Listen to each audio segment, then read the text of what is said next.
Welcome to the Rich Carroll program. I am your host, Rich Carroll. Thanks for joining me today, guys. This show right here could probably be billed as one of the most important shows that I can do. And that is because I'm going to be discussing ways that you can help advance the pro-life agenda. If you consider yourself pro-life, then there is plenty that we can do to help ensure that we protect the rights of the unborn. So I was asked probably about a year or so ago, somebody asked me on Facebook, they said, what are some ways that we can make an impact furthering the pro-life agenda?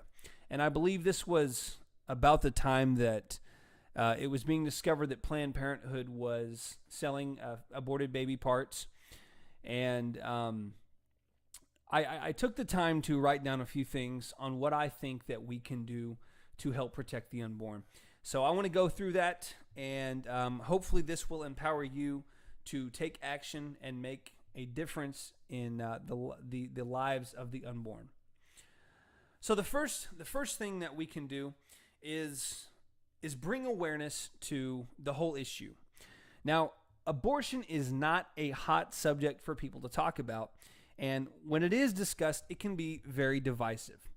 But somebody has to bring awareness to the plight of the unborn, and we have to bring awareness to the horrors that groups like Planned Parenthood are committing every day in the United States. It's up to you. It's up to me. We are the ones that have to do it.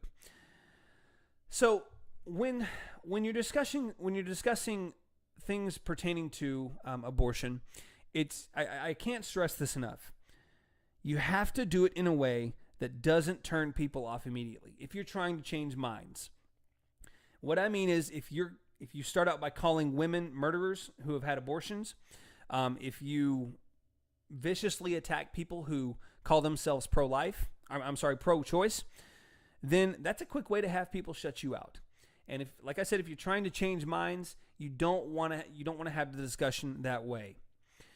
One good way to spread the message is to share stories of premature babies overcoming insurmountable odds. And what I mean is there's a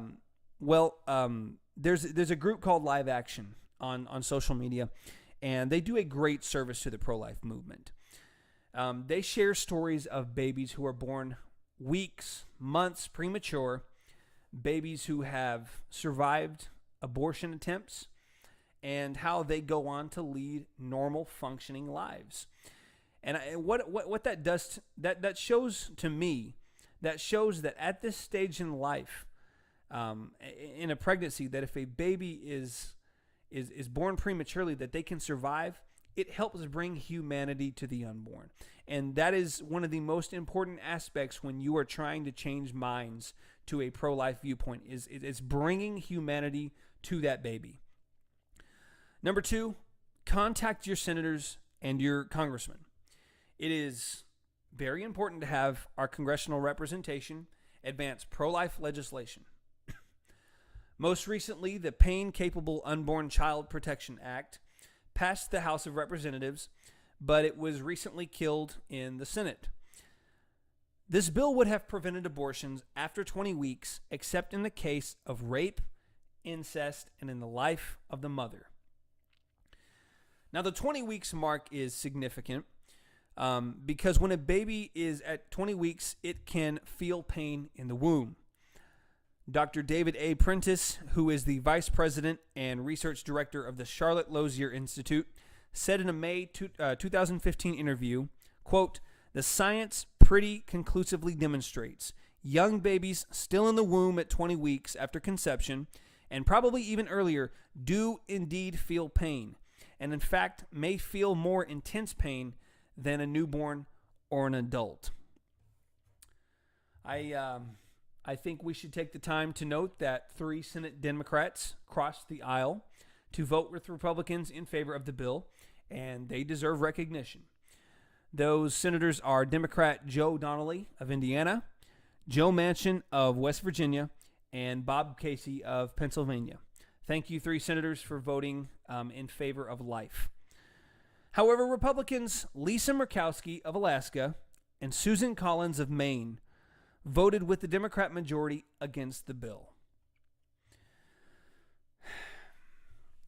We need to be vocal to our representation where we want them to stand on bills regarding life. Call them, send them an email, tweet them, whatever you need to do to get in contact with them. It should take no more than about 10 minutes to contact all three of your representatives. So please be involved in that. Number 3, don't elect politicians that are pro-choice. It's very important to research candidates in elections, even on a state level. If they support a woman's right to have an abortion and it's an issue for you, move on to somebody else. I know if I was in Alaska or Maine, Lisa Murkowski and Susan Collins wouldn't be high on the re-election list. And as a rule of thumb, if Planned Parenthood supports a candidate, they aren't going to match that candidate. They are not going to match pro-life views on abortion. Now, I have to give a nod while we're talking about electing pro-life legislators. I have to give a nod to the Trump administration for being pretty pro-life in the first year of his presidency. His administration signed a bill that allows states to remove funding to Planned Parenthood for performing abortions. The administration also reinstated the Mexico City policy, which specifies that federal funds for family planning go only to foreign, non-governmental organizations that agree not to perform or promote abortions as a method of family planning. Now, Congress, there are 2 bills that would make the Mexico City policy, that would make it law.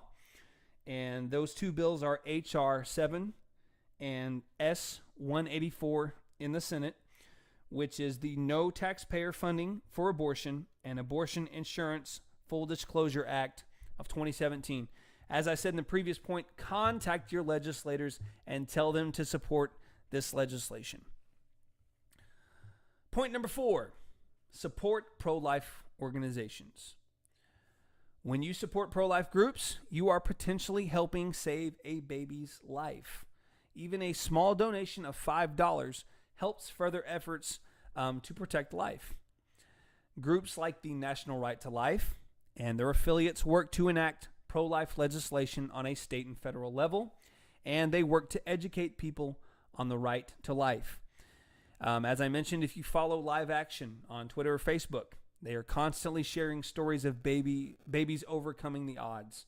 Share those stories. Follow Live Action. Support Live Action so that they continue producing that kind of material. Groups like Save the Storks and Mission Preborn, they provide resources to pregnancy centers that help pregnant women in crisis.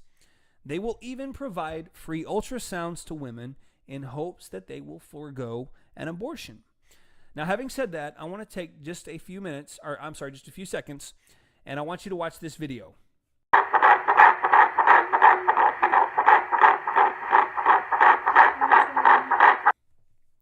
That was the second ultrasound that was taken in my wife's pregnancy, and it was about 10 weeks into the pregnancy. We saw the first one at about 6 weeks, and we were able to hear the heartbeat even at the first one. Now, did you know that a study from Oxford University found an unborn baby's heartbeat can be detected as early as 16 days into the pregnancy? That's very important. And as I mentioned, Save the Storks and Mission Preborn, a survey by the National Institute of Family and Life Advocates found 78% of women will choose to go through with a pregnancy after seeing an ultrasound. If these groups are providing free ultrasounds and they operate off of donations, that is a very worthy cause to support, especially if it saves an unborn baby's life. Please look into those organizations. And in my sources section, of course, I'm going to be sharing a website that links to a whole list of pro-life organizations that you can support in your state. Number 5, just like the last one, support local pregnancy crisis centers. I've never been a woman who has gone through with an unplanned pregnancy or an unwanted pregnancy, but I venture to guess that there's a lot of fear, there's a lot of uncertainty. And women need to be encouraged. They need to know that they have a support system. They need to know that ending a baby's life is not the answer. They must have somebody there for them. And a lot of these local pregnancy centers, they will do that for these women. And an online search for local pregnancy crisis centers should yield the results that you need for the information to contact them and to get involved. As I mentioned earlier, I'm going to share in the source section that website that will the website is www.abortionreason.com, and it has a whole list of organizations in your state that you can support. And finally, number 6, guys, if you pray, prayer is a great tool for these women. Pray that the women that are facing the choice to have an abortion, pray not only that, pray that they would, that maybe they would find out that abortion is not the answer. Pray that somebody would help and support them. If you know somebody who has an unwanted pregnancy, or is going through an unplanned pregnancy, and you can be that support system, then do it. Pray for the right people or circumstances that will help raise awareness and stop abortions. Pray for this nation that people would wake up and their hearts would be moved to no longer stand for abortion. These are just a couple of ways that I could think of on how we help the unborn, and I'm sure that there are plenty more ways. But guys, if we call ourselves pro-life, then we owe it to ourselves and the unborn to do something about it. I strongly urge you to get active and help make a difference in an unborn child's lives. Guys, I'm Rich Carroll. Thank you for joining me once again. God bless.